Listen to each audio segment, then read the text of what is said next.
In the city of Zhuangjing of the Great Xian Nation, specifically at the mansion of the Grand Preceptor, our protagonist of this story, Li Fan, was celebrating his birthday.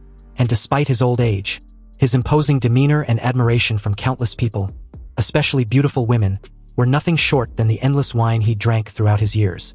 You see, in the past 50-odd years, Li Fan went from having nothing to achieving the rank of Grand Tutor, and his power had overshadowed the world that no one could rival him. The story of it all would be enough to fill a multimillion-word novel.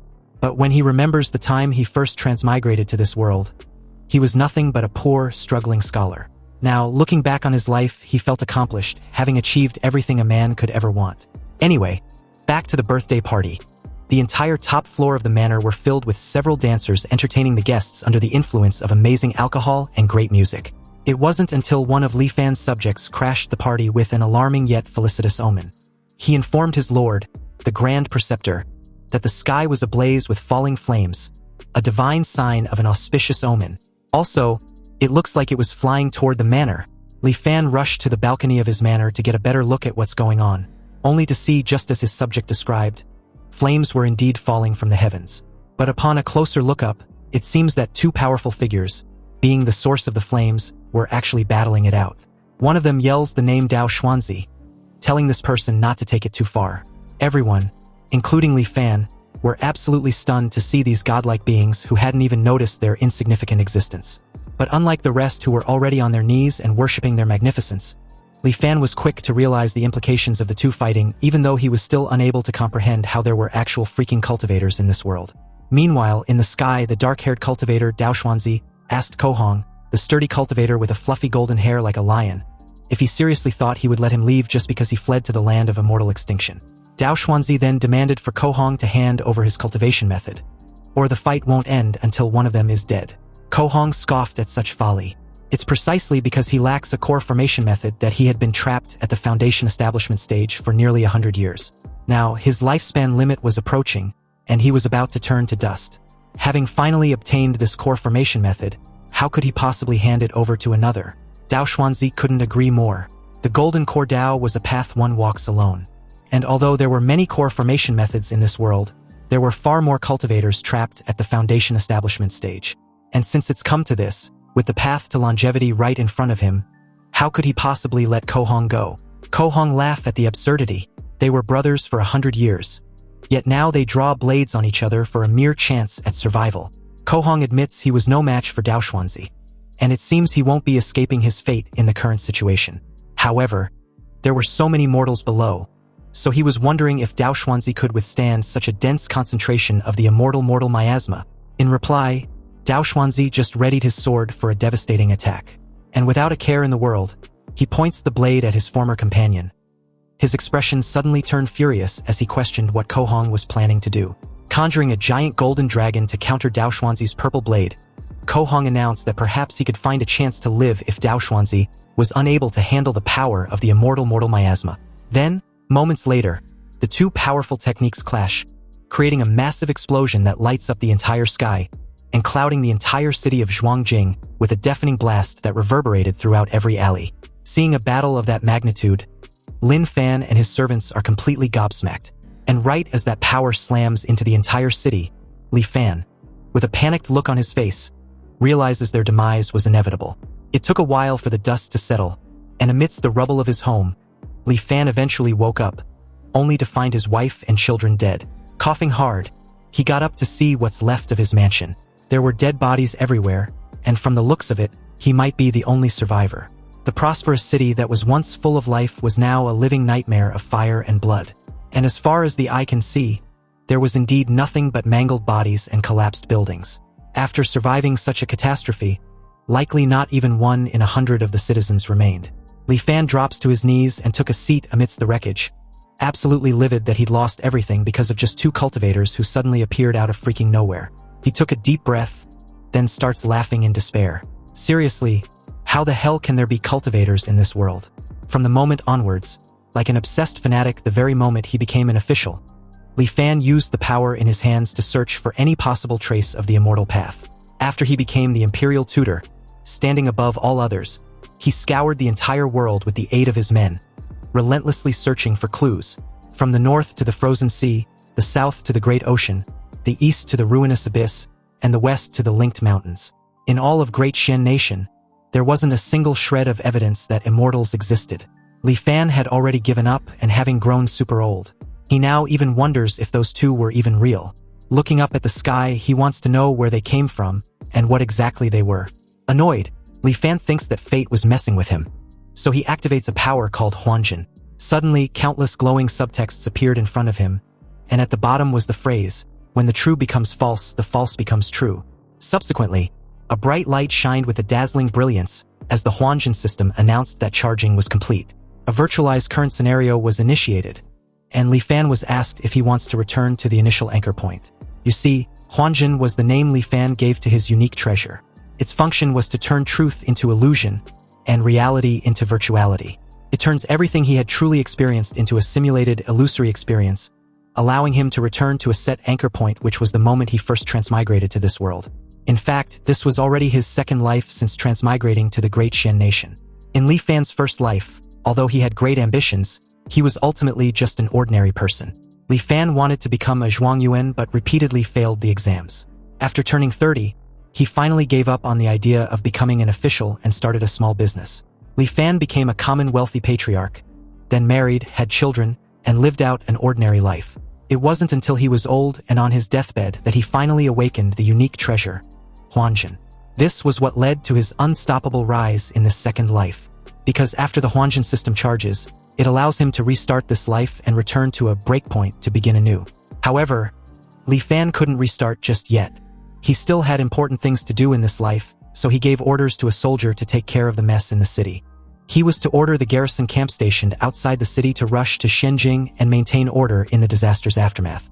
Most of Xuanjing's buildings were destroyed, and after his trusted garrison camp took control of Shenzhen, not only could they expedite the post-disaster reconstruction, more importantly, Li Fan can stay in the barracks to oversee the cleanup efforts and secretly send people to investigate the whereabouts of the two cultivators. 1 month later, the ruined city of Shenzhen had only just begun to recover a semblance of life. Meanwhile, in Li Fan's private quarters, a subordinate reports that there was still no sign of the two cultivators. Li Fan, frustrated upon hearing this, knew he shouldn't have gotten his hopes up again. Anyway, since this was the case, he decided that there was nothing else to do and activated the Huanjin power to go back. He was then suddenly surrounded by blue energy and subtext, and after confirming his decision to restart his life once more, the transition of him going back in time, from his old age all the way back to his youth, was displayed in front of him. Several screens show moments from his life, and as he remembers the names of the two cultivators, he vowed to wait for them in 50 years' time. Li Fan then falls into a portal, determined to hunt the two immortals in his next life. After all, riches and honor were nothing but fleeting clouds to him at this point in his second life. It didn't take long for the system to regress Li Fan to the anchor point. In the first year, overjoyed, Li Fan acted out, and was almost forced by his aunt to drink an exorcism water from the village witch. Half a year later, he took the provincial exam, and although he was placed low in the 30s, he ultimately succeeded in becoming a Jurin, bringing honor to his ancestors. In his second year, he took the metropolitan exam and passed. Li Fan performed exceptionally well in the palace exam, placed in the second rank, and was bestowed the title of Jinshi. He then pulled strings in Shenzhen and obtained the post of county magistrate for Jiangnan's one county. In his third year, he began to cultivate his trusted inner circle, and also successfully produced a batch of explosives and matchlock rifles. In his fifth year, refugees gathered to rebel against Prince Langya's manor. Li Fan led troops to the rescue, saving Prince Langya's family. The prince was deeply grateful to him. In the sixth year, Li Fan was promoted to prefect of Jianghuai Prefecture and married the daughter of the vice minister of rights. In the seventh year, his wife bore him a son. In the 10th year, Princess Langya gave birth to a son. Li Fan personally visited to offer congratulations and presented a carefully prepared gift. In the 15th year, the emperor passed away, and Prince Langya inherited the throne, changing the era name to Shenzhen. Emperor Shenzhen summoned Li Fan to the capital, promoted him to vice minister of war, and ordered him to lead troops to suppress rebellions. In the 18th year, Li Fan wiped out the rebel armies, and Emperor Shenzhen reclaimed Li Fan's military authority and promoted him to Minister of War, appointing him Grand Tutor to the Crown Prince. In the 20th year, the Empress was suddenly implicated in a witchcraft case, and Emperor Shenzhen, furious, confined her to the cold palace. The crown prince secretly sought Li Fan's help, and he decisively agreed. Through private investigation, Li Fan found the person who framed the empress, clearing her name. However, the emperor did not release the empress from the cold palace. In the 25th year, Li Fan secretly received news that someone had reported him for privately visiting the empress in the cold palace. And in that same year, the emperor was assassinated while traveling. So the officials retrieved the empress from the cold palace. The crown prince then ascended the throne with the heir named Kongning. In the 26th year, Li Fan was additionally ennobled as Grand Tutor and appointed Grand Scholar of the Deliberative Council, reaching the pinnacle of officialdom. He used this opportunity to eliminate dissent and build his own faction in the imperial court. In his 30th year, the people of the world knew only of the Grand Tutor, not the emperor. In the 31st year, the Empress Dowager became pregnant and bore him a son. In the 38th year, Emperor Hongning died of depression. In the 40th year, the Empress Dowager died of illness. In the 45th year, Li Fan's wife passed away. In the 46th year, Li Fan's eldest son died of illness. And in the 50th year, 2 immortals arrived from the ruinous abyss, destroying the city of Shenzhen. Li Fan only managed to narrowly escape with his life. The simulation ended, and Li Fan had to choose one from the 4 options to retain. The first option was an item in Li Fan's possession during this simulation. The second was his cultivation realm from the simulation. The third was the simulation memory of one person closely related to him. Of course, this memory can be inherited by that person. Then, there's the fourth, which was to forego the above choices to speed up the charging progress. Li Fan kept wondering if what he just lived through was real or just an illusion. Or was it all a simulation, an error in perception caused by it being too real? Or perhaps, upon reaching a certain level, the line between true and false no longer exists. After a brief contemplation, Li Fan sets aside the crazy thoughts and decides to just focus on the 4 options the system gave him. He thinks the first 2 options were self-explanatory. If he ever embark on the path of cultivation, those 2 would be a great help. Unfortunately, he was merely a mortal in this past life. As for the third option, there was no telling what anyone is truly capable of. Therefore, stability was paramount, and that only leaves the 4th option. Since Huanjin's virtualization requires charging, when he receives a fatal blow, Huanjin will consume the charging progress to automatically protect him. This was also why he was able to escape death several times in his previous life. Thus, the 4th option was the safest and most stable choice. Li Fan chose the 4th option and sped up the charging progress. Li Fan had lived 3 lives, accumulating 166 years in total. And about his mental age limit, he remembered in his last life it was only just over 900 years, but now it had increased to over 1,000. You see, when one carries too many memories, one's mental endurance reaches a threshold. Any excessive burden would crush the soul. This was the so-called erosion of time. However, the mental age limit will increase as one's mental fortitude strengthens. So as long as Li Fan step onto the path of cultivation, none of this will be a problem. The goal of his upcoming life was to learn the secrets of cultivation from those 2 cultivators. In 50 years, they will descend upon Shenzhen. With preparation against their lack of it, he might just have a chance of winning. Perhaps what he can rely on, besides guns and explosives, was the immortal miasma they spoke of. However, Li Fan just can't wait idly for 50 years. Since the 2 came from the ruinous abyss in the east, he can first send people deep into the bottom of the abyss to investigate. In his past lives, the most frightening thing was having no goal. Back then, he would often wake from the Empress Dowager's bed in the middle of the night, feeling an immense emptiness and confusion. He had already stood at the absolute pinnacle for a mortal in his past life, so it wasn't like he could go any higher.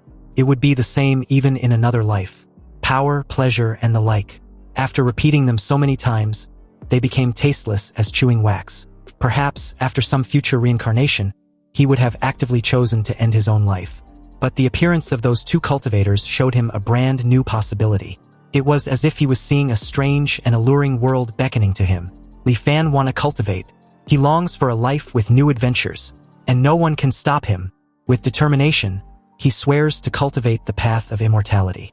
With the experience of 2 lives, everything went as smoothly as water flowing to its destination. Li Fan still participated in the imperial exams.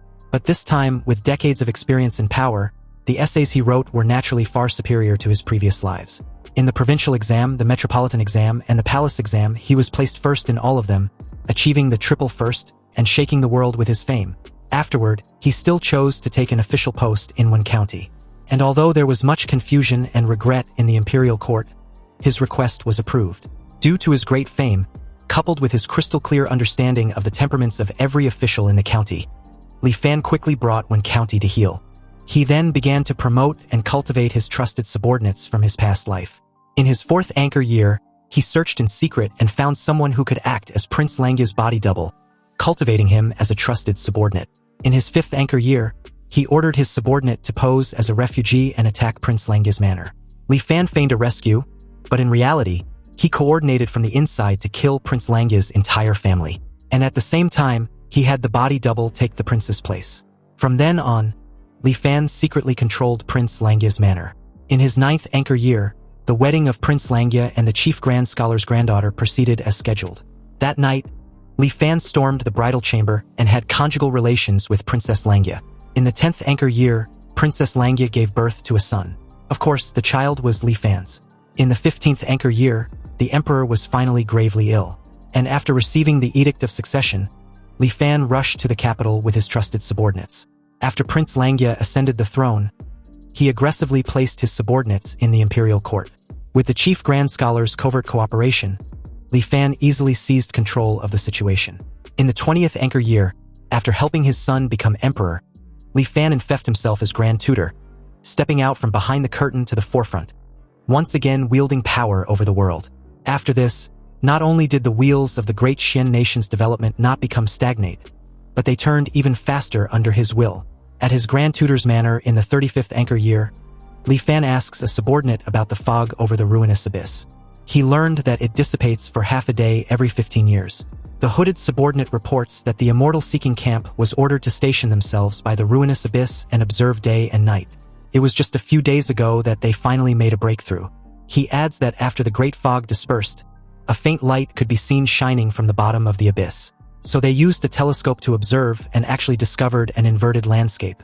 And although what each person saw was not identical, there were 10,000 mountains rising and falling, with magnificent structures hidden among them, barely visible. There were also towering cities on the plains, bustling with life, and with no less than 1 million people. And on top of that, there was even a city in the sky wreathed in rosy light, with all kinds of rare and exotic beasts flying about. It was truly incredible. After receiving a confirmation that the 2 cultivators came from the ruinous abyss, Li Fan wanted to know if they have found a way to get to the bottom of the abyss. But the hooded subordinate replied that they had tried various methods, but as soon as they descend to a certain depth, they were shredded by a sudden astral wind. The astral wind was so terrifying that even the strongest armor could not resist it for a moment. Li Fan dismisses his subordinate with a simple wave of his hand. Then, looking at the full moon, he realizes he would probably have to wait for the 2 cultivators after all. And so, the 50th anchor year eventually arrived in the great Xian nation, bringing with it a very eventful night. In the night sky, the 2 auras of power clash violently once again. And just like last time, Kohong yells the name Dao Xuanzi, telling him not to take it too far.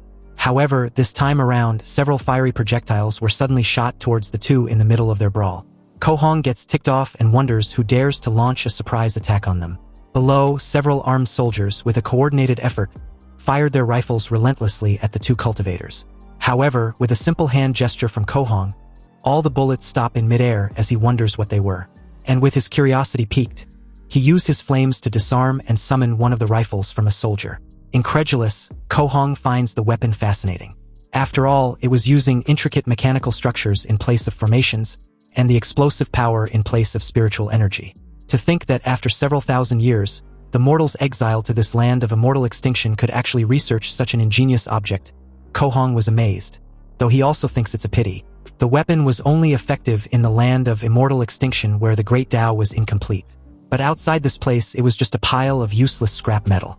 Also, at such audacity of mere mortals daring to make a move against them, Kohong, who originally felt a hint of guilt, now had an intolerable expression on his face. He questions if these insignificant mortals were just seeking their own death, before invoking his Tao art technique, the Flame Dragon's Roar. Suddenly, a massive fire dragon was formed, then charged towards every soldier in the manor. But as the enormous dragon whips through the entire city before charging towards its target, the utter destruction it left in its wake was so devastating that it took less than no time for the entire city to bore some resemblance to Li Fan's previous experience. Only this time around, a slight yet shocking deviation left Kohong stunned, wondering what was going on. Apparently, The flame dragon's roar of his was fundamentally not something mortals could withstand. Yet almost every soldier of Li Fan's was surprisingly much alive. In that moment, Dao Xuanzi also noticed that the weapons were soaked in mortals' blood. And after Ko Hong was tainted by the immortal miasma, his Dao arts were weakened. The usage of the immortal miasma meant that the enemy was clearly prepared. At this point, it's obvious they walked into an ambush the very moment they arrived. Since where they were was bizarre and dangerous, Dao Xuanzi suggests they shouldn't stay any longer. But before the two could bounce, a voice threatens that if they flee, the news that they obtained a core formation method would spread throughout the entire cultivation world the very next day. Dao Xuanzi and Ko Hong immediately panicked since only the two were supposed to know about this. They start to wonder who could have leaked the information. But before they could react, several cannonballs heavily condensed with the immortal miasma were fired at them. Furious, Ko Hong yells that the soldiers were courting death, then hurl a massive flame towards the cannonballs. Dao Xuanzi senses the danger in that moment and tried to warn Ko Hong to dodge instead. But it was too late. Ko Hong's flames only managed to trigger all the cannonballs to explode, releasing the immortal miasma. The entire night sky above what remains of the city were coated with heavy raindrops of the immortal miasma, dyeing everything red. And on the ground, somewhere amidst the wreckage was the two cultivators, now surrounded by dozens of armed soldiers. A soldier informed them that their grand tutor had given an order for their lives to be spared if they surrender. Dao Xuanzi, momentarily shaken, scoffs at the idea of surrendering. But before he could actively retaliate, he sees Ko Hong's storage ring hovering in front of him. Knowing the implication of this, Dao Xuanzi, with a look of horror, turned his head in his friend's direction, only to see him advising that he leaves with his storage ring, then dies immediately after. The very moment after Ko Hong's death, a large golden dragon emerged from his body and flies into the night sky above the burning city. The dragon's spirit is then transformed into a tree branch floating in the air. It is then declared that the Foundation Establishment cultivator, Ko Hong, cultivated for 205 years, achieved his Dao foundation with the mystical object, the Qiu dragon branch. And in the land of immortal extinction, he was besieged by several thousand mortals and was carelessly injured by the immortal miasma. His cultivation was instantly lost, and his lifespan neared its end. Now, his body perishes and his Dao vanishes, returning the Dao to the heavens. A soldier suddenly speaks up in that moment, telling Dao Xuanzi that their grand tutor has no intention of fighting him to the death. If he gives up on resisting, his life would be guaranteed. Meanwhile, nearby, Li Fan watched the entire scene with a cold and detached expression. He seemed to have heard a strange voice from the sky when Ko Hong died just now. But what that voice was no longer important because it seems capturing the two immortals in this life was no longer possible. Also, he didn't expect the immortal miasma to be so lethal to cultivators. Back to Dao Xuanzi, he got up and informed the soldiers that he didn't know who they were, nor did he know their purpose. However, he and his brother were plotted against by them, resulting in his death and the loss of their Dao. Now, there was nothing more to be said, so he absolutely cannot accept this. This puppeteer, hiding behind these mortal soldiers, and even using the immortal miasma, a despicable thing scorned by all cultivators, to eliminate his brother, Ko Hong, was something he feels wasn't worth it for him. Dao Xuanzi's eyes were filled with rage, teething on the edge of madness as he calmly reminded everyone that they have all seen his brother's Foundation Establishment mystical object. Now, he invites them to take a look at his. Dao Xuanzi slowly took off into the night sky, and with a gesture of his hands, he exclaimed with a chilling tone, "With the wonders of heaven and earth, I build my Dao foundation, a sword named Dao Xian." Dao Xuanzi then invite the spectators all to view it. Suddenly, a freaking gigantic sword about the size of the mountain descended from the sky and crashed directly into what was left of Xianjing. The destruction was inescapable, so Li Fan immediately activated the power of Huanjin and found himself back inside the virtual simulation space. He clutched his chest after experiencing firsthand the power of a cultivator at the peak of the Foundation Establishment. If it weren't for the immortal miasma, even if Li Fan reincarnated 100 times over and used countless schemes, it wouldn't be enough to pose a threat to Dao Xuanzi and Ko Hong. Honestly, Li Fan also didn't expect the immortal miasma to directly cause Ko Hong's body to die and his Dao to vanish.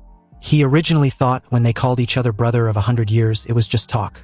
He didn't expect their relationship to be so extraordinary. When they were attacked, Dao Xuanzi called out to warn Ko Hong. Ko Hong, knowing he couldn't escape death, willingly gave the core formation method to Dao Xuanzi. And Dao Xuanzi, seeing Ko Hong die by the ambush, was unable to accept it and gave up his chance to live, striking out with a mutual destruction sword art. This all shows that the two truly shared a friendship beyond the ordinary. And about the Golden Core Dao, Li Fan remembers Dao Xuanzi stating that it was a path one walks alone. He deduced that immortal methods probably could not be cultivated together. And if that was the case for men as close as brothers, Li Fan curiously wondered what the cultivation world outside really was like. It seems that no matter how dangerous the path ahead was, Li Fan would not waver. Furthermore, with the help of the Huanjin system, as long as he was careful enough, no predicament should be able to stop him. Last time, he chose to attack both of them at the same time. Perhaps the next time, he can choose to win one of them over. Li Fan's mental age limit only increased by a few dozen this time, and it seems he was nearing his limit. If he counts the life before he transmigrated, this was already his 5th life. The path to seeking immortality was truly difficult, and he hopes the 50 years he was about to begin anew won't be wasted. So, in the 35th anchor year of his new life, Li Fan ventured into the endless ruinous abyss. And from the experience of the last simulation, he knew that the dense fog over the ruinous abyss dissipates once every 15 years. At present, he was there precisely to see it with his own eyes. And after an unknown amount of time, a massive amount of white fog was forced to erupt from the ruinous abyss, rushing straight to the sky like a reverse waterfall. This great wind lasted for a good quarter of an hour before the heavy fog finally dispersed. Li Fan took out the telescope and looked toward the bottom of the ruinous abyss. And according to the intel he had, the scene that appears at the bottom of the ruinous abyss was different for everyone who looks. But upon looking through the telescope, Li Fan could only see a dark abyss with a white light at its center. Then suddenly, the view changes and he sees ruins with an inscription. The path to immortality was dead. Li Fan, shocked and a bit puzzled, wonders what on earth happened in that place and to the world of cultivation. Soon, the scene shifts to Li Fan's 50th birthday, in his 15th anchor year. Ko Hong yells furiously at Dao Xuanzi, reciting the same line as in the previous lives. Then, Li Fan's squad of soldiers attack with their rifles. Only this time around, they only attack Ko Hong under the banner of Dao Xuanzi. Ko Hong, stunned and a bit puzzled, wondered how it was even possible as he blocks the bullets. And although he couldn't comprehend why, he also starts to wonder if Dao Xuanzi already knew he would flee to the land of immortal extinction. Ko Hong's confirmation immediately solidified when he noticed that the bullets were laced with the immortal miasma. He yells at Dao Xuanzi, calling him a despicable friend. Meanwhile, Dao Xuanzi, shell-shocked, was just as confused as his friend. He didn't know why the mortals below were attacking Ko Hong under his banner, and were even using the immortal miasma. He explains to Ko Hong that they weren't under his command, then suggests they get the hell out of there. But in that very moment, Li Fan yells from below, questioning why Dao Xuanzi was going back on his promise. Li Fan then informs Ko Hong of their deal with his friend, stating that as long as they helped Dao Xuanzi eliminate him and seize the core formation method, he would lead the clan out of the immortal Forsaken Land. Ko Hong was enraged at this point. He asked his friend if he still insists on his innocence since besides the two of them, no one knew about the core formation method. Dao Xuanzi, done with this nonsense, decides to find the culprit, Li Fan, who was still running his mouth after revealing his knowledge of the core formation method. Li Fan adds that they had incurred the wrath of the masses for the sake of the immortal miasma Dao Xuanzi spoke of. Now, public resentment was boiling over. So if the immortal master cannot keep his promise and lead them out of the immortal Forsaken Land, he fears it won't be long before his clan dies without a burial place. Annoyed by the false guilt-tripping, Dao Xuanzi charges towards what he believed to be Li Fan, a shameless villain who needs to shut the fuck up. Dao Xuanzi crash lands with a reverberating boom, sending dust and debris flying. Dao Xuanzi spots a radio, which he believes was an artifact. At the same time, Li Fan accuses Dao Xuanzi of trying to permanently silence them. Gritting his teeth, Dao Xuanzi was surprised as to how cautious the enemy was. He instantly destroys the strange artifact, but the damage was already done. Ko Hong, full of righteous fury, accuses his friend of betraying their 100 years of friendship all for pure greed. If he wanted the core formation method, why couldn't he challenge him for it, but resulted to so many underhanded tricks? Ko Hong decides not to flee anymore and chooses to challenge Dao Xuanzi. If his friend has the skill, he should come at him. Ko Hong activates his Flame Dragon's wrath and charges towards Dao Xuanzi, who lets out a helpless sigh after being cornered. With a massive fireball hurled at Dao Xuanzi by the summoned Flame Dragon, Dao Xuanzi calmly counters with his sword. The two attacks collide, creating an explosion. Then, very abruptly, another radio announces Li Fan's decision and reason in switching sides. Since Dao Xuanzi was fickle and vindictive, Li Fan explains he's afraid there would be no escape for him and his men if he wins. So he now ordered his soldiers to assist the immortal master Kohong in dealing with Dao Xuanzi. Upon hearing this, Kohong laughs at his friend, who always prided himself on being noble, but was actually a despicable person who got screwed over by faith and was suffering a backlash. Well, it's as the saying goes, he who commits many injustices is doomed to self-destruct. Dao Xuanzi gets ticked off and calls his gullible friend a fucking fool. But Kohong was far too gone to care or reason with. After all, his friend fancied himself clever, so why was he now deserted by everyone? This was what they call being a victim of one's own cleverness. Kohong, who had recently mastered a new Dao technique, declared that this was the perfect time to test it out. He activated another Dao technique, the imprisoning dragon. A cage made of flame suddenly imprisoned Dao Xuanzi. And to break free, Dao Xuanzi, in rage, enlarges his sword and breaks free with ease. He made his way back in the night sky, fed up with being on the defense. He summoned his Dao Foundation sword and went on the offensive. Dao Xian appears in the sky in all its glory, ready to destroy everything in its path. But Kohong challenges Dao Xian's Dao with his own, invoking his dragon transformation technique, which was the Dao Dragon Staff, a golden dragon to face Dao Xuanzi's giant sword. But before the two Dao summons could clash, Li Fan and his men intervene, lending Kohong a helping hand. They attacked Dao Xuanzi with explosives filled with the immortal miasma, and upon contact, they exploded, releasing the immortal miasma, which instantly clouded Dao Xuanzi. All wounded, Dao Xuanzi let out an ear-piercing cry, and soon realizes that his Dao Dragon branch has been hit. It starts to grow rapidly from within him, then sprout outward. The branches instantly grew and took over his entire body. And eventually, Dao Xuanzi's body gets completely consumed, leaving a lifeless corpse. Anyway, just like Kohong's death in the previous simulation, it's announced that the Foundation Establishment cultivator, Dao Xuanzi, cultivated for 201 years and established his Dao Foundation with the wondrous item, the rusted sword Dao Xian. However, in the immortal Forsaken Land, he fought with another and was ultimately killed at the hands of the Foundation Establishment cultivator, Kohong. Now, his body has perished and his Dao has vanished, returning to the heavens. Li Fan was quick to notice that the voice also appeared when Kohong died before. He made his way to Kohong and introduced himself. Li Fan extend his greetings and respectfully implore Kohong's mercy to save the lives of the 1,000 souls of his clan. Kohong realizes Li Fan was the one whose voice was echoing from all directions earlier. He questioned why a mere mortal dared to interfere in a battle between cultivators. Li Fan explains that he was merely seeking a chance of survival after realizing that his clan would have perished if Dao Xuanzi won the battle. Kohong finds this harsh and Lin Fan takes the opportunity to remind him of the promise Dao Xuanzi made. But Kohong explains that for 100 years, Dao Xuanzi had always appeared to be a man of his word, but in reality, he acts without any principles, even deceiving mortals. He also adds that great immortal severing formation at the ruinous abyss was incredibly dangerous, even for cultivators, requiring a great deal of effort just to leave. So how could they possibly take mortals with them? Li Fan, shocked by the revelation, asks if Kohong also didn't know how to leave the land of immortal extinction with a mortal. Kohong casually confirms this before Li Fan suggests they find somewhere private to talk. In an underground shelter of the manor, Li Fan again wanted to confirm if it's true that mortals cannot be taken along when leaving the immortal Forsaken Land. Kohong had no reason to lie to Li Fan, and simply reminds him that he was a mere mortal. Perhaps a golden core stage cultivator could protect him, a mortal, while breaking through that great immortal severing formation. But for someone with a Foundation Establishment stage cultivation base such as himself, it was absolutely impossible. Li Fan tried to ask for any other alternative. Some hope for mortals like them to someday leave this world. Kohong reiterate that to leave the immortal Forsaken Land, one must pass through the great immortal severing formation. But with the frail body of a mere mortal, it was utterly impossible to pass through. And besides, Li Fan was already old enough to have one foot in his grave. Why was he so obsessed with leaving the land of immortal extinction? Wasn't he satisfied in being a local emperor?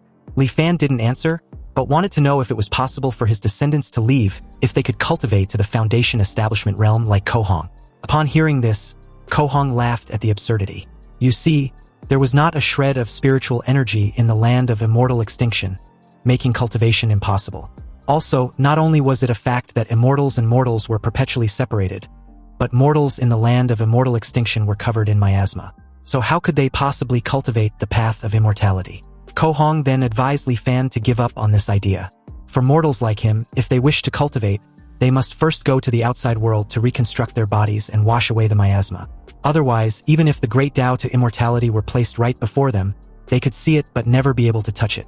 Frustrated, Li Fan, once again, asks if there was really no way out for mortals like them. And the very moment Ko Hong confirms there wasn't, Li Fan got up and respectfully took his leave. Ko Hong only felt that something was off when Li Fan suddenly stopped short as the door closes behind him. But by then, it was too late. The underground shelter had instantly been filled with the immortal mortal miasma. Ko Hong screams in pain, realizing he's fallen into a trap. Outside the cave, Lin Fan listens to Ko Hong's agonizing screams, and with a cold look, he declares that if immortals and mortals could not coexist, then how could he ever trust the words of an immortal? According to the intel obtained from Ko Hong, the land of immortal extinction was an immortal forsaken land, and the cause of it all stemmed from a great change, an unknown plague in the ancient cultivation world thousands of years ago. At first, no cultivator paid any mind to this plague among mortals.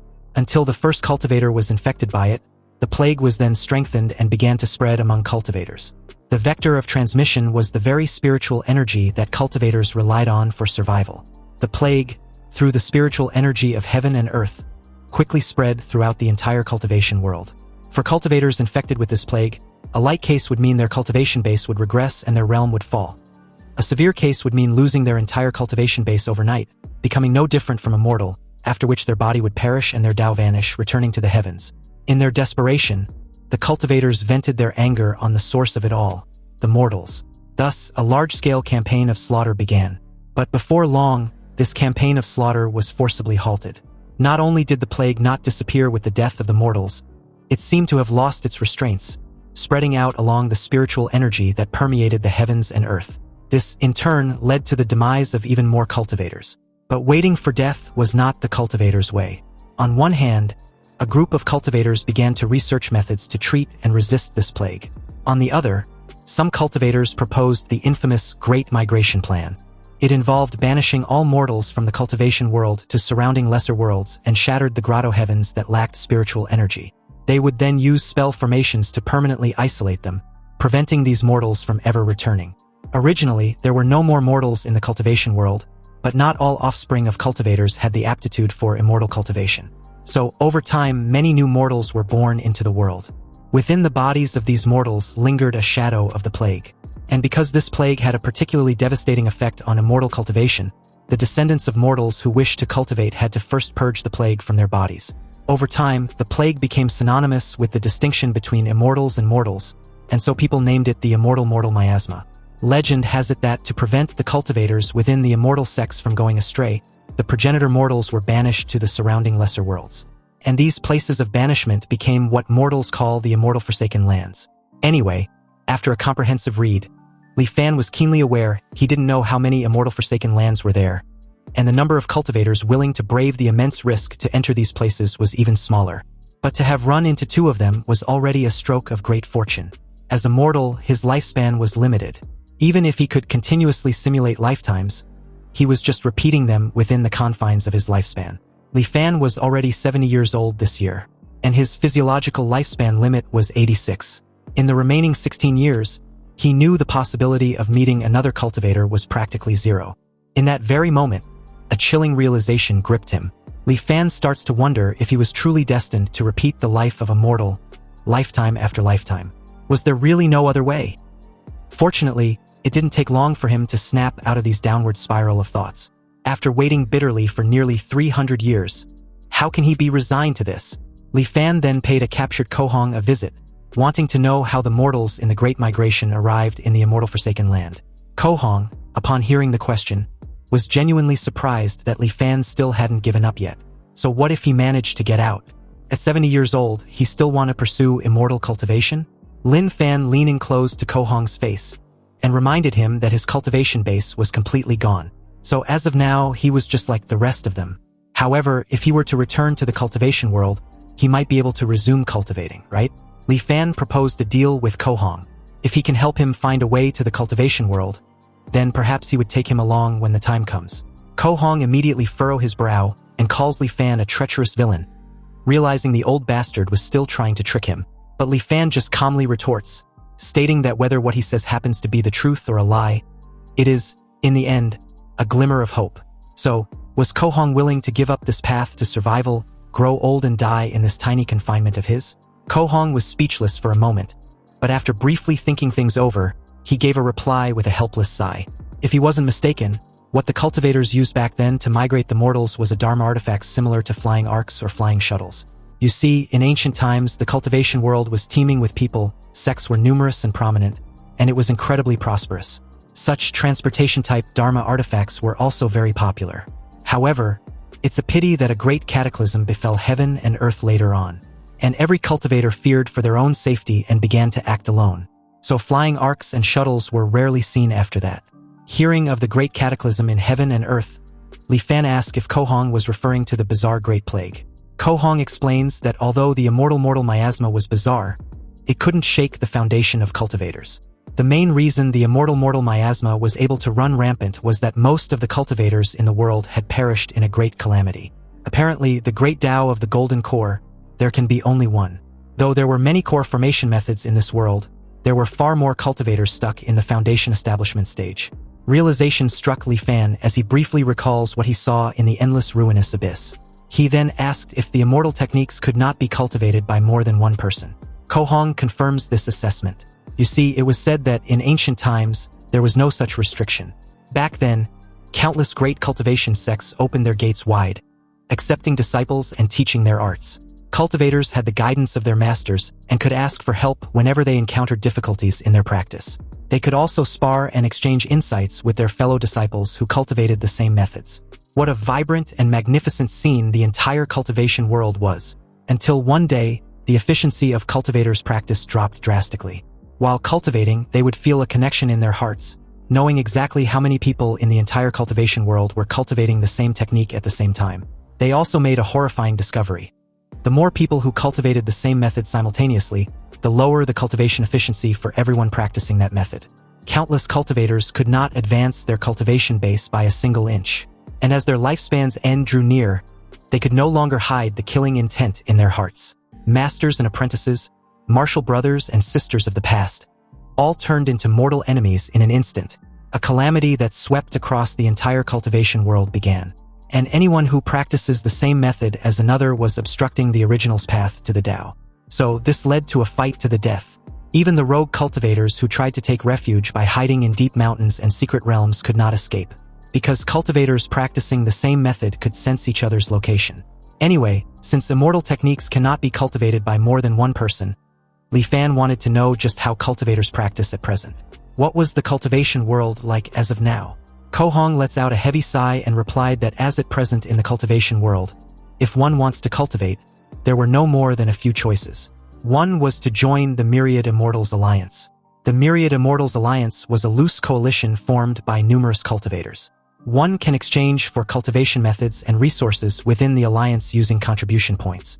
However, to earn contribution points in the alliance, one must accept and complete missions, or by trading with others. The second is the Five Elders Council. The Five Elders Council was an organization founded by 5 top-tier mighty figures, and its influence was immense. As long as one has the aptitude for cultivation, they can voluntarily join and choose a cultivation method. But the price was that one must sign a sole contract and serve the Five Elders Council for a certain period of time. From Kohong's description, it feels like cultivation methods weren't that scarce in the cultivation world. Kohong nodded with a slight smile. The reason was that the methods obtained this way were all incomplete. These methods were all newly compiled by the major powers over the years, so reaching the peak of qi condensation was already their limit. To advance further and establish a Tao foundation, one must switch to a new cultivation method, and the same applies to realms above foundation establishment. Li Fan was a bit puzzled. After all, if one were to switch methods and start over every time they break through to a new realm, didn't that mean all their previous efforts will be for nothing? Kohong explains that that won't happen, because all who cultivate must practice a fragment of the supreme primordial true scripture.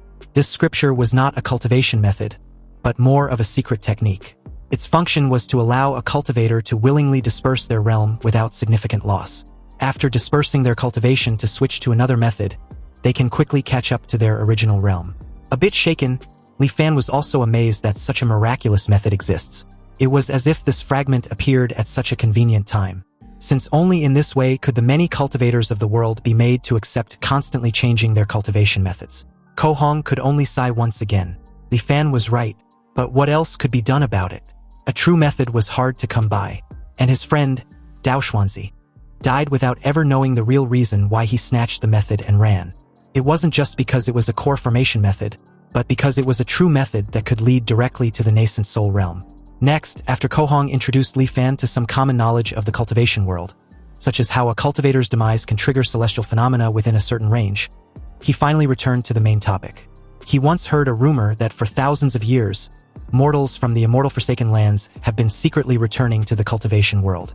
But it's mostly just idle talk and baseless rumors from the streets, without any concrete evidence. Li Fan points out that there was no smoke without fire. Sometimes, rumors were the truth of the matter, and as long as there was a sliver of hope, he would not give up. Kohong, upon hearing this, really didn't know how an old Li Fan with one foot in the grave can still be so restless.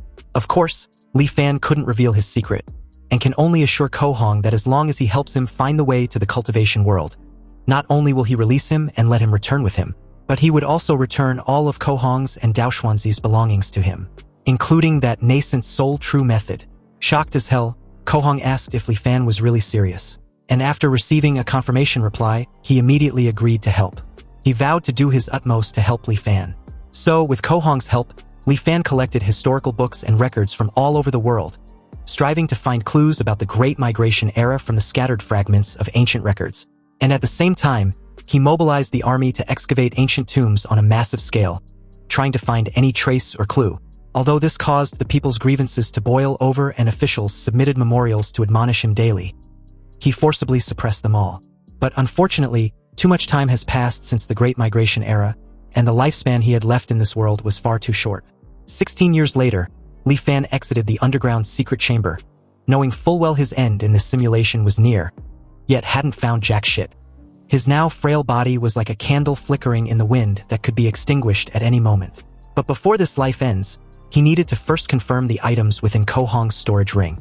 Opening the storage space revealed the Thousand Mysteries Jade Cosmos Golden Chapter Scroll. It was a nascent soul realm cultivation method with the current number of cultivators being 0. Li Fan could only pity his current predicament. After all, he was sitting on a mountain of treasures, but had no fortune to enjoy it. Together with the scroll was the rusted sword Daoxian. And according to Kohong, after a cultivator perishes, their foundation establishment wondrous item will lose its wondrous nature as the cultivator's body perishes and the Dao vanishes. But something unexpected happened that made his eyes widen in shock.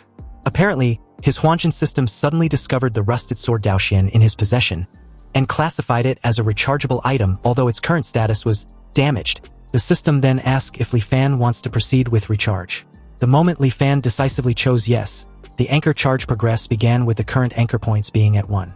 Anyway, according to the feedback from Huanjin, the truth returning, when the anchor charge progress reaches 100%, a second anchor point will be unlocked, and in the future, everything will be virtualized. Also, when choosing to return, he can choose to restart from any of the anchor points. If a second anchor point can really be unlocked, it will be so much more convenient.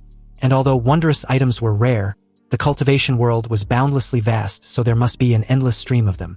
As long as Li Fan can leave the immortal Forsaken Land, he can also escape his mortal shackles. Li Fan closed the space ring, aware that other than some standard-issue spirit stones, there was nothing else of value in the ring. So, with a slight reluctance, Li Fan ended the life simulation by activating Huanjin, returning to the virtual simulation space. There, the system gave him the choice to choose one of the 4 options to retain. And although the options were the same as last time, Li Fan's choice was different this time around. The very moment he decisively chose the first option to retain an item, all the items in the storage ring was suddenly displayed in front of him. Li Fan, a bit regretful he couldn't retain all the items in the storage ring at once, lets out a heavy sigh before choosing the nascent soul cultivation method. But something unexpected happened when he checked his system panel. The nascent soul cultivation method he just chose had been bound to him, meaning it would permanently exist within his truth-returning system. After getting over his brief shock, a sly, devious smile tugged on his lips. After all, this unexpected development had opened up many more possibilities for planning in future simulations. You see, in Li Fan's current life, his act of ordering the large-scale excavation of ancient tombs to find a path to the cultivation world was far too shocking. Even with his firm control over the imperial court, it still stirred up considerable opposition. If the court had pushed for it right from the start, it would have surely been unsustainable. But in his next life, if he starts planning from an earlier moment, in 20 years' time, it might not be impossible to change the mindset of the entire world. Time flowed on, and Li Fan's sixth life began. With his subtle influence behind the scenes, many small changes occurred in the world. In the fifth anchor year, an ancient seeking school emerged out of nowhere. This school brought several ancient texts to the capital for an audience with the emperor. The exquisite and unparalleled nature of the ancient texts, rarely seen in the world, shook the nation. The ancient texts were titled Change, Way and Virtue, Southern Flower, the Analects, and the Great Learning. In the sixth anchor year, the emperor suddenly fell gravely ill and was confined to his bed. All the imperial physicians were at their wits' end. Then, the ancient seeking school presented an elixir to the emperor. And at death's door, the emperor consumed the elixir. To everyone's surprise, the elixir had a miraculous effect, and in just a few days the emperor made a full recovery. In the 11th anchor year, Zhonghua Prefecture uncovered a major tomb robbing case, arresting a team of over 100 tomb robbers. The prefect of Zhonghua Prefecture, Li Fan, did not dare to act on his own authority. He wrote a memorial, sent it to Xinjing City via the 800 Li Express, and requested His Majesty's judgment. A full month passed before the emperor's decree finally arrived. They were not sentenced to death, only to be enslaved and sent to the capital. In the 15th anchor year, the emperor fell gravely ill, wishing to extend his life with an immortal pill. He dispatched over 100,000 troops to excavate ancient tombs everywhere in search of traces of such pills. Unfortunately, the immortal pill was hard to find. The emperor died with regret, and the trend of seeking ancient tombs grew even stronger throughout the land. But before his death, the emperor abdicated the throne to the Prince of Langya. And with that, Li Fan once again secretly controlled the world. In Li Fan's 23rd anchor year, following the excavation of an ancient tomb, a lost piece of history was gradually pieced together, a dynasty that could be traced with the name Qi. Li Fan immediately offered a bounty to the world, declaring that anyone who could find a tomb of the Qi dynasty would be ennobled as a marquis. In the 25th anchor year, the tomb of the first emperor of the Qi dynasty, Yixing, was finally found. And after all obstacles were cleared, Li Fan entered the tomb's interior, surrounded by his retinue. In just over a month, a passage to the main burial chamber was carved out. The main tomb passage stretched for several hundred meters, its walls covered in vivid, lifelike murals. Though 1,000 years had passed, they were still clearly visible. Li Fan and his men arrived at the main burial chamber. The chamber was 40 to 50 meters high, with a length and width of several thousand meters. The ceiling seemed to imitate the layout of the stars, inlaid with tens of thousands of luminous pearls. Mountain peaks rose one after another, submerged in a sea of clouds. It was unknown how this sea of clouds was formed, and it remained fixed within the chamber, never drifting. Even after several thousand years, it had not dissipated. Invisible paths connected the various mountain peaks, and everyone marveled in amazement as they walked along. In that moment, Li Fan, marveled at such ingenuity, was convinced that these were truly the methods of an immortal. Anyway, atop the highest peak was a simple thatch hut, and the fertile fields outside was barren. As they drew closer, they realized the thatch of the hut was actually woven from countless fine golden threads. Realizing the thatch hut was clearly Yixing's coffin, Li Fan ordered 2 of his men to go open the door. The 2 did as they were instructed, opening the door, and what was inside stunned Li Fan for a moment before he approached. It was an ancestral shrine for Yixing, an outer disciple of the Taihang sect. It seems that although this person, Yixing, joined a sect called the Taihang sect, he remained just an outer disciple and never set foot on the path to immortality. He was ultimately exiled to this place by the cultivators. And even in death, he could not forget his sect. Obviously, Yixing was not identified as an emperor, but a mere outer disciple of the Taihang sect. However, according to Kohong, all the sects in the world should have perished during the Great Calamity before the Great Migration era. So it seems there's a hidden story behind this. Yixing was likely entrusted by the cultivators of the Taihang sect to oversee the Great Migration of this world. In deep thoughts, Li Fan wondered if they would be able to find the flying ark used for the migration back then. Since the search of the main burial chamber yielded nothing, Li Fan ordered the ancient seeking camp to excavate the surrounding area. Several days later, news arrived. Li Fan received a report that the ancient seeking camp had found a record mentioning the words flying ark in the list of burial goods from a nearby attendant tomb chamber. However, that tomb chamber was robbed long ago, and based on the signs of damage, the robbery occurred over 1,000 years ago. Suddenly, an intense murderous aura loomed over Li Fan when he heard this report. Then seconds later, he lost it and furiously trashed everything on a table next to him. Li Fan was pissed off that the same scenario was repeating itself. It was driving him to the fucking wall. Every time he see a glimmer of hope, it ends up being unattainable, like flowers in a mirror or the moon in the water. Anyway, after releasing all his pent-up frustration, Li Fan issued another bounty, another reward to the world. Whoever finds clues related to the immortal arc would be ennobled as a marquis of 1,000 households. And just like that, in his 35th anchor year, the ancient seeking camp found the tomb of an immortal. Apparently, a few days ago, a group of people were excavating an unremarkable grave when they were suddenly injured by a mysterious force, suffering heavy casualties. The ancient seeking camp dared not be negligent and dispatched men to investigate overnight. But even with many highly experienced veterans, they could not disturb this small tomb in the slightest. Li Fan spared no time and ordered for the use of the immortal miasma to open the tomb at once. The ancient seeking camp quickly obliged and poured bucket upon bucket of the immortal miasma on the invisible barrier protecting the tomb from intruders. Fortunately, just like how it was effective against cultivators, the barrier was no different. It didn't take long for it to shatter completely. Li Fan instructed his men to be careful during the excavation and report immediately to him if they find anything resembling a flying ark. Moments later, a report of an object resembling a flying ark among the burial goods reached Li Fan's ears, and he rushed to the site immediately. When he got there, it was indeed as described, a flying freaking ark. But the size of it caught Li Fan off guard. He couldn't help wondering if the small wooden boat in front of him was really the flying ark he had been longing for. However, through the message carved on the tomb wall by its owner before his death, he eventually understood the full story. It turns out the tomb's owner was named Qian Hong, a Foundation establishment stage cultivator. And over 3,000 years ago, he was hunted by his enemies and with nowhere else to go, he hid in this immortal forsaken land. However, since the immortal forsaken land was completely devoid of spiritual energy, and he didn't have many spirit stones on him, his life was at risk. Before long, Qian Hong's spirit stones were depleted, and without spirit stones to replenish his spiritual energy, his cultivation base deteriorated day by day. He speculated that when the mortals were exiled to the immortal forsaken land thousands of years ago, they might have left behind 1 or 2 flying arcs.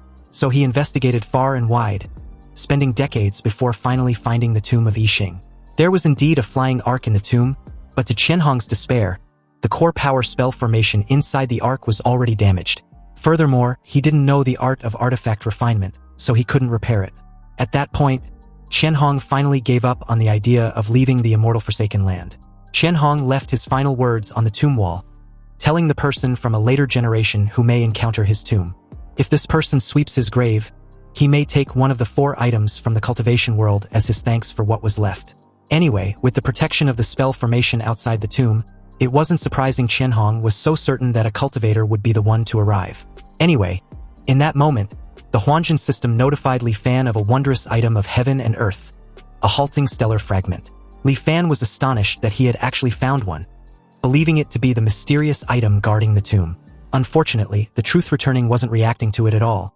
He realized that forcing his way into the tomb with large amounts of the immortal miasma had likely damaged the halting stellar fragment, turning it into an ordinary stone. With a sigh, Li Fan turned his attention to the other relics.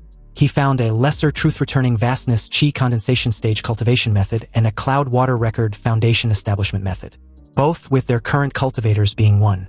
Li Fan immediately frowned, puzzled as to how someone was already cultivating these methods. He wondered if it could be a trap, but he quickly realized that that might not be the case. After all, more than 3,000 years had passed, and any cultivator in the Foundation establishment, or even Golden Core realm would have long since turned to dust. But why were these techniques still being practiced?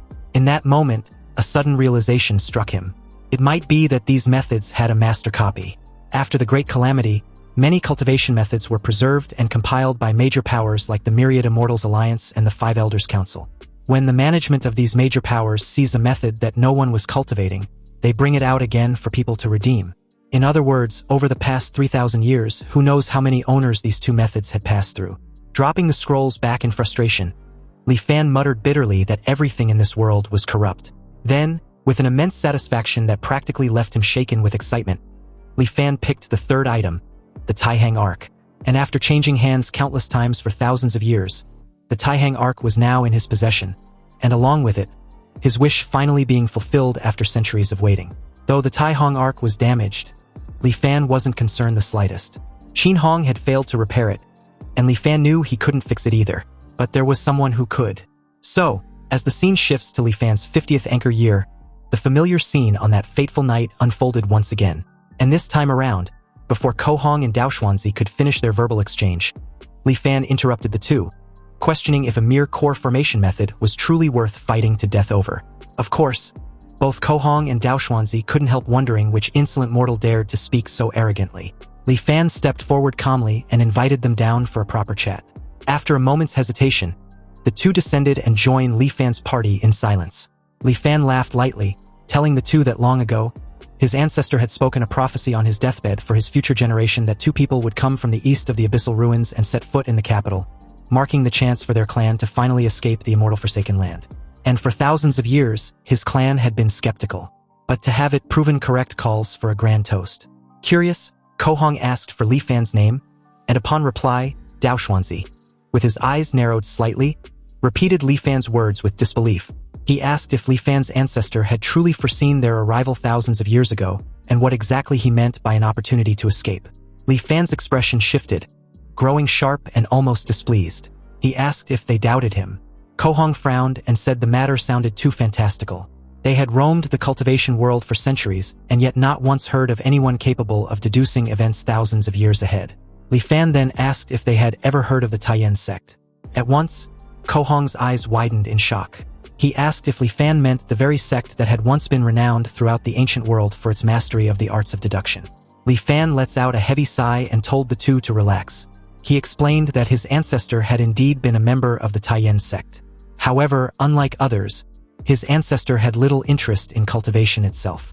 Instead, he was completely absorbed and obsessed with the art of deduction and fate calculation. That would have been harmless back then until the great cataclysm struck, forcing all mortals to migrate. With only a key condensation stage cultivation base, no one would have compelled his ancestor to take part in the migration if he was unwilling. Yet, seeing the terror on his family's faces, he volunteered to take responsibility for their safety.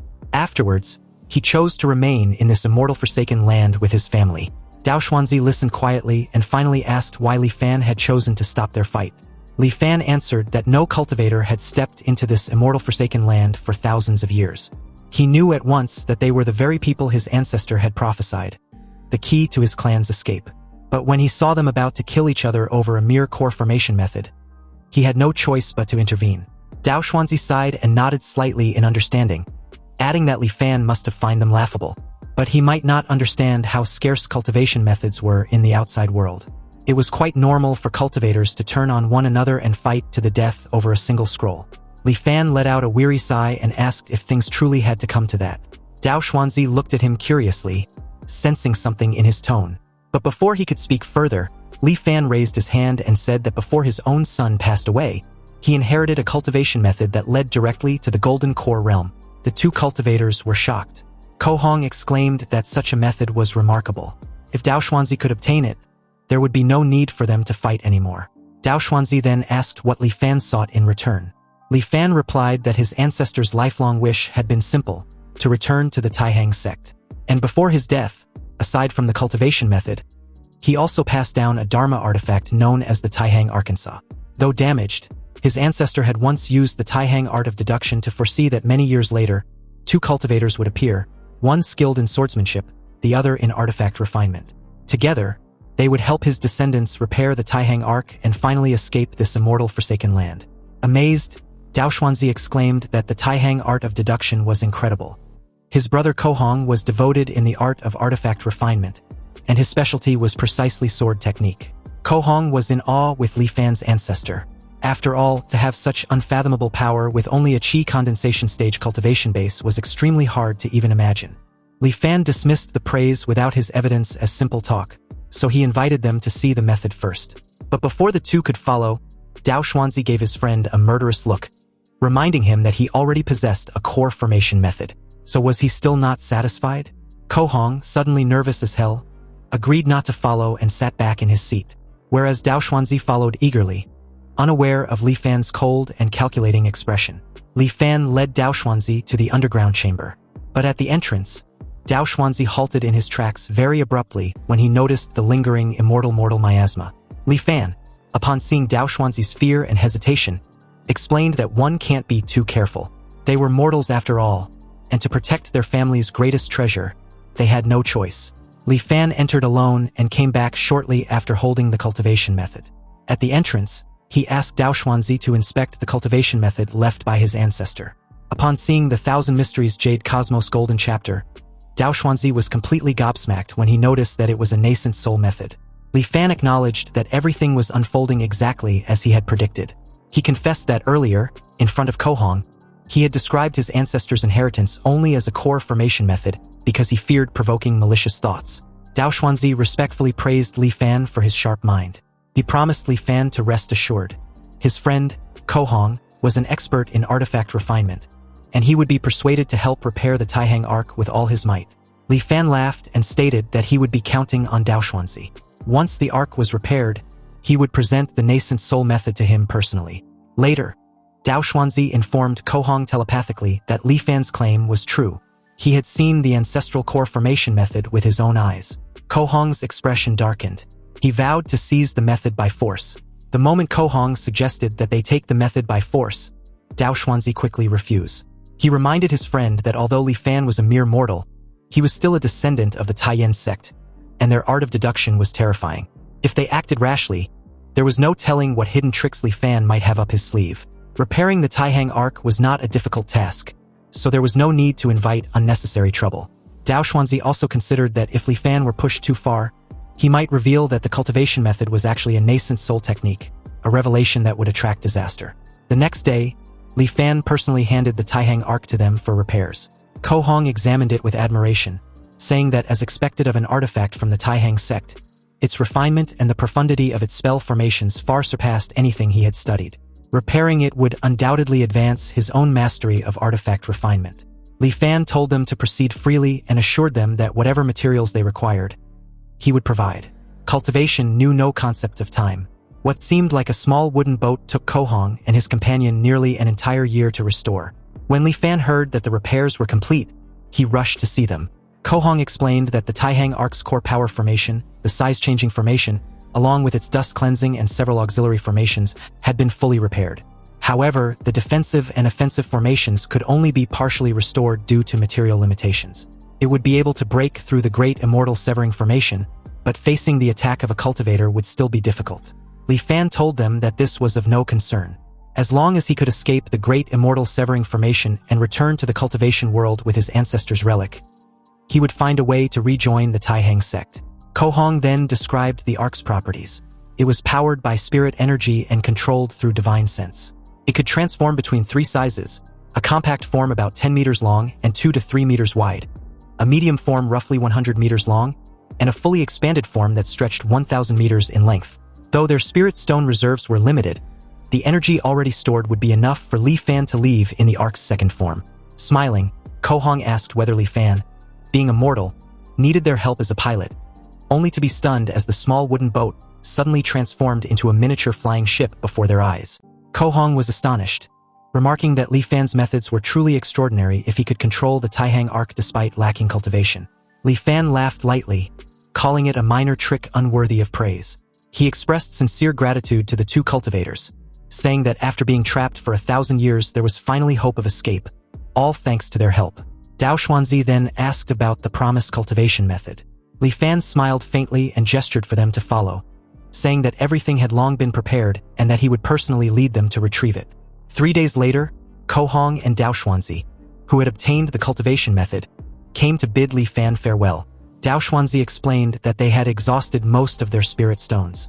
If they remained in the immortal Forsaken Land any longer, their cultivation bases might begin to decline. Thus, they had come to take their leave. Kohong told Li Fan that if he ever managed to leave this immortal Forsaken Land, he could find them in Lingtian City near the Tsongyun mountain range. He handed Li Fan a map of the area surrounding the exit of the Great Immortal Severing Formation, drawn carefully from memory. Since there were no blank jade slips available, he had to use paper and brush instead. Li Fan thanked him sincerely. After exchanging a few more pleasantries, Kohong and Dao Xuanzi transformed into 2 streaks of light and disappeared into the distance. Watching them depart, Kohong remarked that Li Fan possessed a remarkable temperament, a true character among mortals. But he sighed, noting that Li Fan's great limit was drawing near. Even if he managed to return to the cultivation world, he would only have a few years left to live. Dao Xuanzi closed his eyes and said softly that without achieving longevity, all else was mere illusion. He reminded his companion that they had once turned against each other and fought to the death, precisely for a chance at immortality. Ko Hong then recalled something and asked his partner which cultivation method Li Fan had given him. Dao Xuanzi smiled faintly and replied that it could not possibly be the same one Ko Hong had received. He added that once he returned, enter a closed-door cultivation and break through to the golden core stage, he would not forget the 3 promises he had made to him. As they ventured deeper into the abyssal ruins, they noticed the protective formation mists still lingering. Dao Xuanzi laughed and asked whether his friend dared to pass through. Then, without hesitation, Ko Hong accepted the challenge and charged forward. Meanwhile, aboard the Taihang Ark, Li Fan stood at the edge gazing into the endless fog of the eastern ruinous abyss. He realized that 14 more years remained before the mist would naturally disperse. By then, he would already be 85. His great limit would be upon him. Smiling faintly, he whispered to himself that there was nothing left in this life to cling to. On that day, he decided to test the true nature of the great immortal severing formation. He guided the Taihang Ark and dove straight into the abyss at full speed. The ruins were blanketed in dense silver fog and the surroundings seemed endless and unreal. Suddenly, the ship jolted violently as if it had collided with something unseen. The entire hull shuddered under immense pressure. He realized he had likely entered the astral wind layer, a region where even a Foundation establishment cultivator would struggle to survive. The wind blades here could tear a mortal apart in an instant. He was grateful for the defensive spell formation protecting the Taihang Ark. Without it, the consequences would have been unimaginable. After half an hour of steady control and resistance against the violent winds, the shaking finally subsided. The thick fog ahead began to clear, replaced by blinding light. At last, he had broken through. Li Fan had escaped the great immortal severing formation. Upon re-entering the cultivation world, he chanced upon a rare and powerful method. Within 100 years, he successfully formed his core, and from that point onward, his cultivation journey was smooth. 1,000 years later, he attained enlightenment and ascended. Upon reaching the immortal realm, he started once more from the lowest rank, cultivating step by step. Through patience and perseverance, he eventually arose to become the Emperor Immortal, the one who ruled above all immortals. Then, transcending even that realm, he shattered the spatial barrier and ascended again into the divine realm itself. Starting as a minor figure in the God realm, Li Fan cultivated for 10,000 years until he reached the God King realm, eventually becoming the most powerful existence in that world. Afterward, he endured countless trials and ascended once again, this time to the primeval God realm, where he began anew as a low-ranking gatekeeper. From there, he started over from scratch, cultivating tirelessly through hardship and solitude. Then, all of a sudden, he opened his eyes and found himself once more in his mortal body, an old man seated within the Taihang Arkansas. He was stunned, wondering if everything he had just experienced was merely an illusion created by the illusory light layer. Looking around, he noticed that the ark had turned on its own. According to Ko Hong's map, he should have already left the illusory light layer and entered the 3rd layer of the immortal Forsaken Continent, the invasion layer. It seemed he had awakened only because the Taihang Ark had automatically navigated out of the illusion. Realizing this, Li Fan reasoned that he must have lost consciousness while passing through the illusory light layer, yet the ark had continued traveling safely on its own. Perhaps he could allow the vessel to steer itself while he supplied the power for acceleration. An intuition flowed from the Taihang Ark into his mind, guiding him in the right direction. Trusting it, Li Fan increased the ark's speed, and soon he arrived at the 4th layer of the immortal Forsaken Continent, the flowing fire layer. Just as he expected, the ark's autonomous navigation was flawless. It seemed this ancient vessel, once designed for migrating mortals 1,000 years ago, had been equipped with a hidden mechanism allowing it to traverse the immortal Forsaken Continent automatically. Having witnessed its reliability, Li Fan chose not to interfere. He simply provided spiritual power and let the Taihang Ark fly on its own.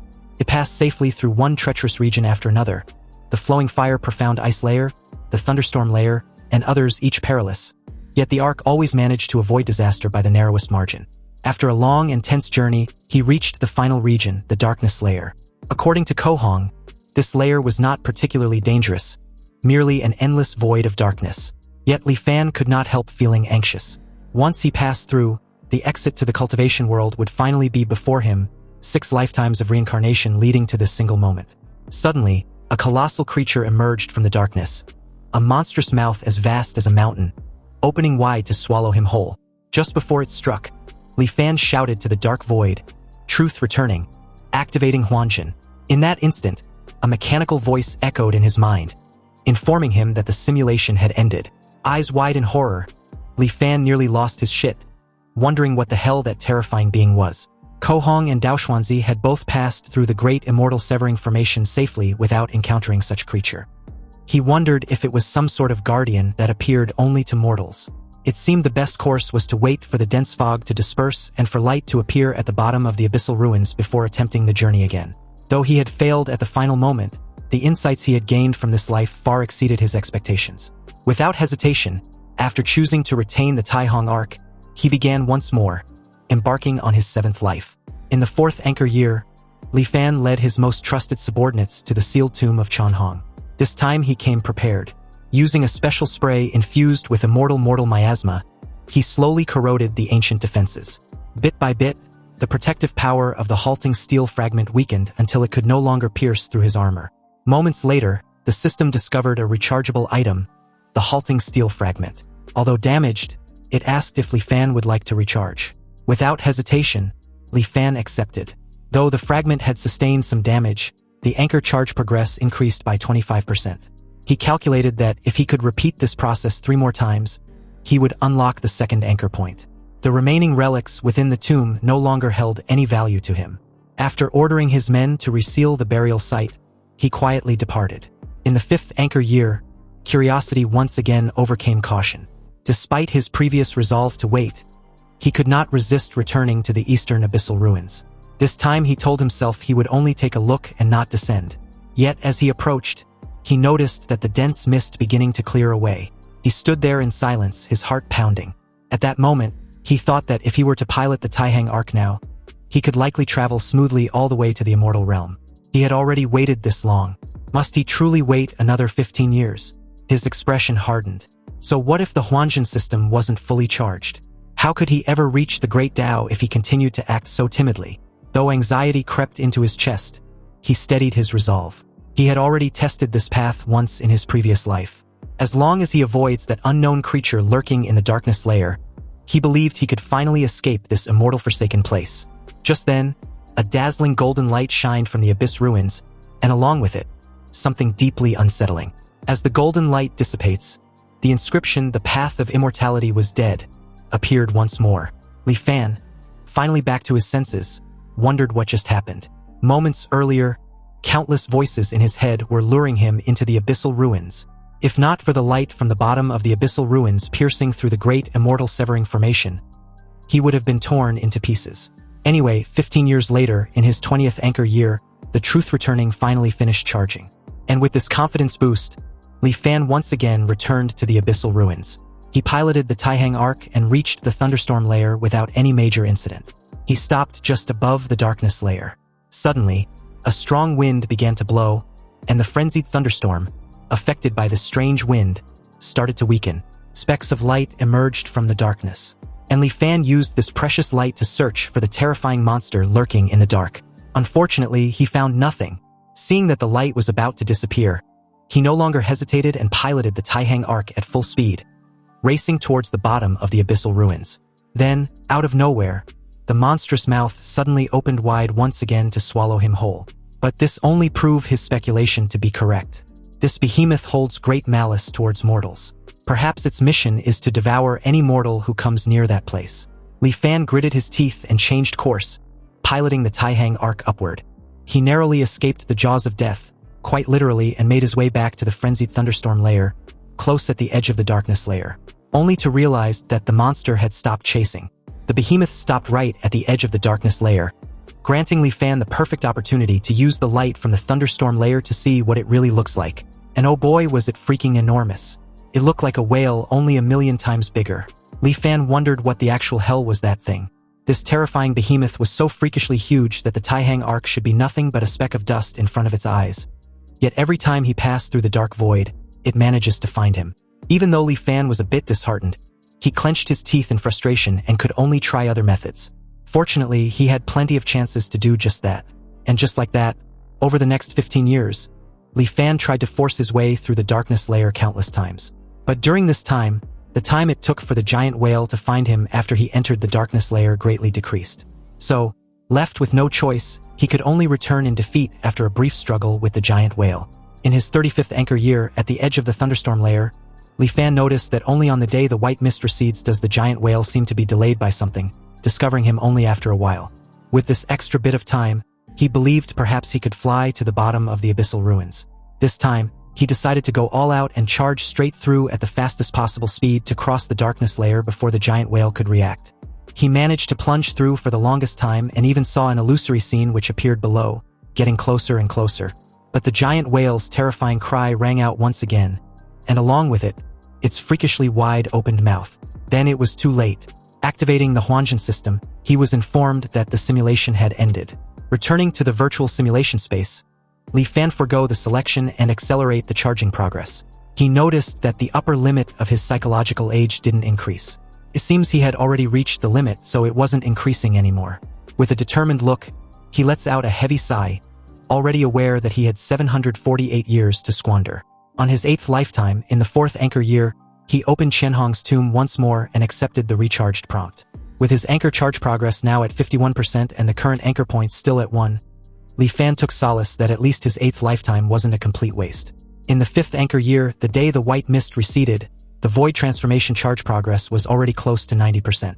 But anything less than 100% makes no real difference to him, so he can only wait patiently.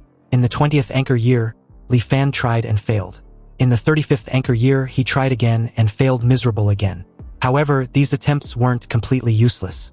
At the very least, his control over the Taihang arc became more and more proficient. In the 50th anchor year, Li Fan chose not to force his way through the darkness layer again. He was already old, and his reflexes and mental acuity had declined sharply, so there was no chance of success. He chose to meet his two old acquaintances to see if he could get any clues from them. As he watched them from below, hearing their opening sentence just now, Li Fan suddenly feel a bit nostalgic. Anyway, as before, he used the pretext of a core formation method to lure the two to the Grand Tutor's manor. And after 3 rounds of drinks, he took out a scroll with a painting of the behemoth and inquired about it. Li Fan further explains that his ancestor once said on his deathbed that if he ever had the chance to escape the immortal Forsaken Land, he wouldn't need to worry about anything else. With the protection of their sex Taihang arc, he would be safe. But the final layer, where a giant whale lurks, requires the utmost caution. The two cultivators were extremely unsettled with this knowledge, completely unaware that there was such a ferocious beast in that pitch-black, empty place. And how come they didn't see it? A sudden realization struck Dao Xuanzi, and Li Fan was quick to notice. It looks like the Sword Dao cultivator seems to know of the beast. Dao Xuanzi calmly explains that he had only seen records of it in an ancient text. And it was said that in ancient times, there was a sect named Beast Taming. The Beast Taming sect had no profound cultivation methods. Relying solely on their beast taming art, they could control the exotic beasts of heaven and earth to fight for them. And among the most famous exotic beasts controlled by the Beast Taming sect, this giant whale seems to be one of them. In that moment, Ko Hong seems to also have a faint recollection on the topic. He recalled the name of the beast to be a rift-splitting whale. Li Fan then asked if either of them knew how to avoid this rift-splitting whale. But to his dismay, they replied that they've only heard fragments about such beast and had no reliable insight. After all, such an exotic beast disappeared from the cultivation world thousands of years ago. Upon hearing this, Li Fan lets out a sigh and raised his head in disappointment. In the end, he still had to rely on himself. Anyway, after handing the cultivation method to Dao Xuanzi and sending the two away, Li Fan chose to end his 8th lifetime. And in his 9th lifetime, he opened Shenhong's tomb again, wanting to absorb the halting steel fragment to charge up. Unfortunately, the truth-returning system had no reaction. In his 20th, 35th, and 50th anchor year, he tried repeatedly, but could not break through the darkness layer. In the 65th anchor year, Li Fan was already 85 years old, and his life was nearing its end. Since he was too old, he could no longer outwit or outfight the giant whale. Li Fan decided not to force it. He will just completely give up control of the Taihang arc and let it slowly drift towards the bottom of the abyssal ruins from the start, drifting through the astral wind layer, the illusory light layer, the inversion layer, the flowing fire layer, the profound ice layer, the thunderstorm layer, and the darkness layer. But to his incomprehension, the rift-splitting whale was nowhere to be seen. Li Fan, absolutely mind-boggled and in a daze, kept wondering what was happening. Why didn't the rift-splitting whale appear this time around? He was almost at the very bottom of the abyssal ruins and could even see the exit. Li Fan decided not to miss this amazing opportunity. So, with every ounce of energy he had left, Li Fan sped up full throttle ahead. But to his confusion, the rift-splitting whale suddenly appeared right behind him, closing in fast. It opened its freakishly enormous mouth, wanting to swallow the Taihang arc whole. Meanwhile, Li Fan was still puzzled as to why it suddenly discovered him. That's when it clicks, realization hitting him like a thunderclap. This rift-splitting whale cannot see, or rather, it ignores objects moving at a constant velocity. So as long as he maintained the same speed, he can pass through the darkness layer of the Great Immortal Severing Formation safely. Li Fan, overwhelmed with this realization, couldn't help laughing wholeheartedly. He couldn't even believe that the last shackle keeping him in the immortal Forsaken Land was completely broken by him. Anyway, back to the rift-splitting whale, it eventually closed its mouth but missed the Taihang arc spectacularly. And amidst Li Fan's wild laughter and the giant whale's roar, the Taihang arc broke through the rift between the two realms and headed straight for the cultivation world. But in that very moment, Li Fan's surroundings blurred, and it was as if he had instantly crossed the distance of several worlds. Under immense pressure, blood streamed from his nose, eyes, and mouth, but he paid it no mind. Looking back at the Great Immortal Severing Formation, his perspective was now infinitely elevated. However, at that moment he saw a sight he would never forget. It was the rift-splitting whale, hundreds of them, actually, thousands upon thousands of rift-splitting whales, carving out patches of dark space from the void and the immortal Forsaken Land he just came from. From the perspective of the cultivation world, growing ever more distant. Soon, the Taihang arc suddenly emerged from an abyssal ruin similar to the ruinous abyss in the immortal Forsaken Land. And as it briefly traversed in the immortal plains, Li Fan, at death's door, smiled in sheer delight. He had finally entered the cultivation world, even though it was extremely brief. To be able to see it before dying meant his ninth life wasn't lived in vain. And with that, he activated Huanjin, ending the simulation. Li Fan was immensely satisfied with this outcome. 9 lives and nearly 500 long years, he had finally touched the threshold of cultivation. Anyway, according to his previous plan, he was going to choose to speed up the charging progress. But after seeing the list of selectable items, he now hesitated. As the system gave him another 4 options to choose from, Li Fan was shocked to see the halting steel fragment as an item he could retain. So after some thought, he decided to choose to retain the steel fragment, simply because it was a good chance to verify a certain guess in his heart. And with that, his 10th life began. Since he didn't choose to accelerate charging, he need to wait 20 years for it to complete. In the 3rd anchor year, Li Fan came to the outside of Qianhong's tomb.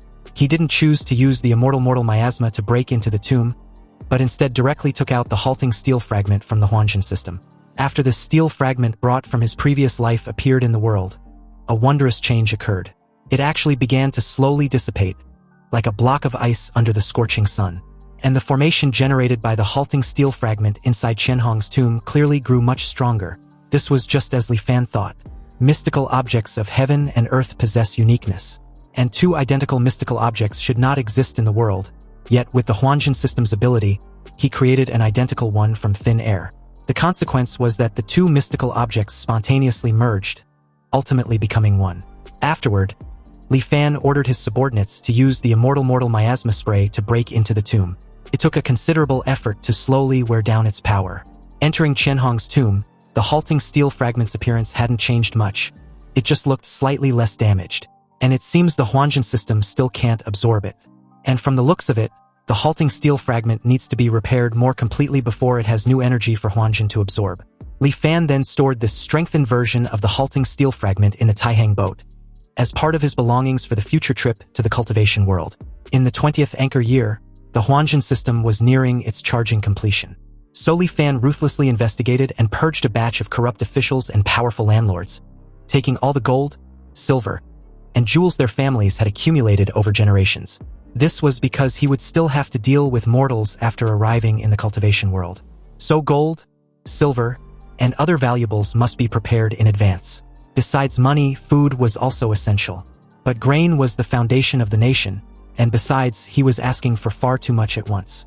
The officials all submitted memorials in opposition. But Li Fan didn't waste words. In front of all the civil and military officials, he expanded the Taihang boat to its maximum size, suspending it in the air above the imperial palace. After the common people saw this, they all knelt and kowtowed. And when the civil and military officials in the court saw such immortal methods, they all changed their attitudes. They proactively and diligently helped him prepare the grain. With the officials' proactive help, plus the execution of a batch of profiteering merchants, the Taiyan boat was finally stuffed full. All preparations were made. Li Fan had no more ties to the mortal world. Piloting the Taiyan boat, he once again came to the skies above the ruinous abyss. He relaxed his mind and let the Taiyan boat autopilot at a constant speed. It only took a few hours, but in his eyes, it felt even longer than the hundreds of years he had experienced before. The tearing sensation of crossing between two worlds washed over him. But this time around, he gradually adapted to it. After a long wait, he finally passed through the immortal extinction Great Formation and arrived in the cultivation world. However, after getting a clear look at the surrounding scenery, he was a bit dumbfounded. He wondered what was going on. Why was the place he emerged from completely different this time around? He couldn't even find the location of a sea on Kohong's map either. But since he can only take it one step at a time, Li Fan dropped the issue. He wondered if he could find an inhabited place before the spirit stones in the Taihang boat run out. On the vast sea, he randomly picked a direction and piloted the Taihang boat, flying while searching everywhere for traces of cities. The sea was truly vast and boundless, and he flew for 7 days and 7 nights without seeing any sign of human habitation. After another 10+ days like this, the Taihang boat's speed grew slower and slower as it was about to run out of power. Fortunately, just at this desperate moment, the faint shadow of a ship finally appeared on the sea in the distance. When Li Fan looked at the ship with his telescope, he was speechless. It was an actual ship, but in the process of sinking. It seemed to have been attacked because there was a large hole in the hull, and 2/3 of it was already submerged. In the water around the ship, dozens of people were struggling, clearly the ship's crew and passengers. At that moment, one of the passengers assured the rest not to be afraid. They should just hold on a little longer. He had already sent a signal to an immortal master, and he would soon be there to save them. Hearing of an immortal master, Li Fan's heart skipped a beat, and he quickly devised a plan. He put away the Taihang boat, jumped into the sea, and quietly swam toward their direction. He then silently blended into the crowd, also pretending to be on his last breath, barely struggling to survive. When the immortal master arrived, hovering just above them, he seemed to have used some sort of magic art. His clothes and face were as if behind a layer of gauze, impossible to see clearly. Li Fan joined the desperate crowd, begging to be saved. But this was creating so much noise that the immortal master couldn't tolerate. In that moment, the surroundings instantly fell silent. Li Fan was stunned to also find out that he couldn't make a sound. Then, with a casual flick of a finger, the ship, which was already mostly submerged, got lifted out of the water, and the large hole in its hull was actually repaired in an instant. The immortal master then waved his hand, and everyone, including Li Fan, was hurled back into the ship by an invisible force. He then asked for the person responsible for the signal transmission. The passenger in question, Su Changyu, bowed and replied that it was him, referring to himself as a lowly one. The immortal master then asked Su Changyu if he understood the rules. After they get to the place, what happens has nothing to do with him. He had never seen any of them, and he didn't know who any of them were. Su Changyu respectfully replied that he understands. The immortal master said nothing more and simply waved his hand for the second time. Then, very abruptly, the ship began to move quickly in a certain direction. Although Li Fan was amazed, he didn't know what magic art the immortal master used, and the Huanjin system didn't pick up on anything. The immortal master stood at the bow, not saying a word, and everyone on the ship once again fell into a strange silence. More than half a day passed like this. Then, after dark, a faint flickering light was finally visible in the distance. It was an island that looked quite prosperous. Hundreds of large ships were docked at the island's harbor, and it was truly a magnificent sight. However, the ship Li Fan was on did not head toward the harbor. Instead, it went halfway around the island, coming to a sparsely populated area on the back. The ship quietly followed a waterway into a natural karst cave, and after traveling through the narrow cave for a while, the ship finally stopped. After the ship stabilized, several burly men in black came aboard to meet it. The men in black acted as if they didn't even see the immortal master, simply herding everyone on the ship to disembark. They then brought everyone to a spacious hall. One of them announced that everyone would rest there for the night. There was plenty of food in the hall, and they may take as they wish. After giving these instructions, the men in black turned and left. Amidst the crowd, a young guy complained about their rotten luck to actually run into a sea monster. There were nearly 100 of them when they set out, but now less than half have survived. Another chimed in, adding that he didn't know what his father was thinking, insisting on sending him to this great world to cultivate. But if anyone was to ask him, how can cultivating be as fun as listening to music? The young guy agreed, informing the rest that back in his homeland, he was the son of the Prince of Jinan. What riches and glory couldn't he enjoy? And what's so good about this godforsaken place? But Su Changyu suddenly questioned them what the point was for complaining now. After all, which family among them didn't pay a huge price to send them all there? Instead of complaining, they might as well cultivate patiently. If they can really become an immortal master, not only will they have hope for long life, they would also have a chance to return to their homeland and possibly bring their family out of their mortal shackles. Li Fan was quick to realize that everyone there was just like him. Mortals exiled from a land of immortal extinction. But it's just that, in the land of immortal extinction they came from, the existence of the cultivation world doesn't seem to be a secret. And they had already developed a mature smuggling route. In that moment, someone claps Li Fan's shoulder, unsettling him. This big guy wanted to know what official post Li Fan held in Dali because he looks a bit unfamiliar. Or perhaps he was a wealthy merchant from one of the provinces.